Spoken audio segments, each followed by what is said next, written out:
for those of you guys who don't know who I am or what I do around here, my name is Matt, MrADHDgames.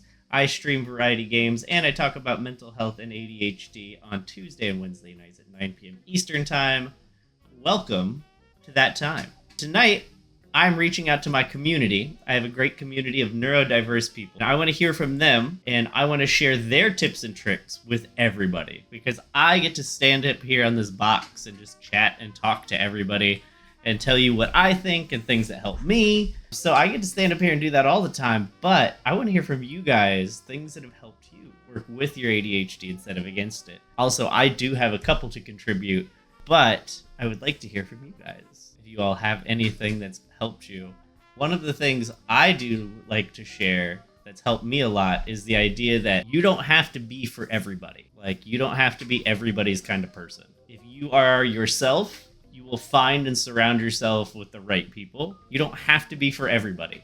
Like, you don't have to be the kind of person everybody wants to spend time with. You just have to be you and surround yourself with people who want to spend time with you. Yeah, I used to very much try to blend in to like whatever situation I was in, and very much tried to be the kind of person everybody wanted to be friends with, and it's exhausting. And so I don't wish that for anybody. I hope that everybody feels comfortable being themselves.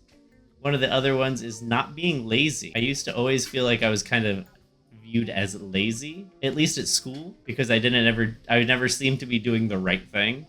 And so it was always a challenge to feel that way. But now, like, looking back, I'm like, no, I was just doing things that were interesting to me, and there's nothing wrong with that. Following the dopamine in my brain. Same thing with hobbies that I've burned through, not trying to feel bad about those. I used to always get like so upset. I'm like, man, I bought all this stuff to do this thing, and now I can't do the thing, or I don't want to do the thing anymore. And yeah, it's nice to know that that doesn't only happen to me, that it happens to a lot of people. It sucks to feel alone in those like weird moments where you're just like, I don't know what the fuck is going on. What have you learned, not even from me, just in general, about neurodiversity or ADHD that's helped you feel better about yourself, or better in general? Because I know we don't feel great all the time, and so it's always nice to have those things that we can kind of lean on and lean into. Sometimes for people, it's like emotional support pets. Like, pets are really emotionally supportive for them.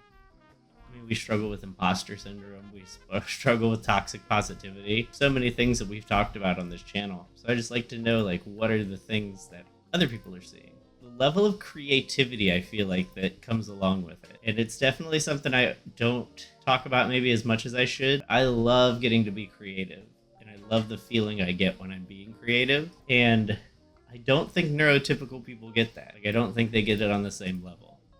So it's really, really cool to find things that I'm passionate or excited about. Because then I'm just like, I impress myself. And I always forget those times when I'm having tough times doing things or accomplishing things. It's like, it's not you that can't do this. You just have to figure out how to do it differently. I think doing hair is good for my ADHD, to be honest. Oh yeah. I mean, you're constantly engaged, whether you want to be or not. And you're on your feet. Because people with ADHD end up in high pressure professions.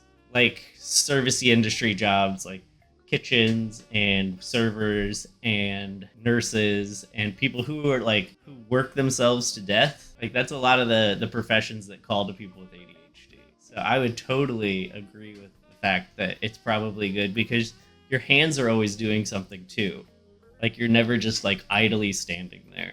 People's hair is like your fidget. You just have something to fidget with all the time. And if not, you can get your hair done. But yeah, I think that there's all kinds of jobs that definitely call to people with ADHD.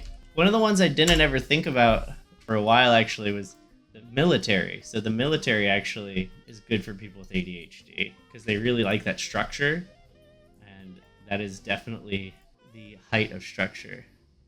Every head of hair and incline is different, so I don't get bored either. Yeah. See, that's what I think that's what I like about my job too.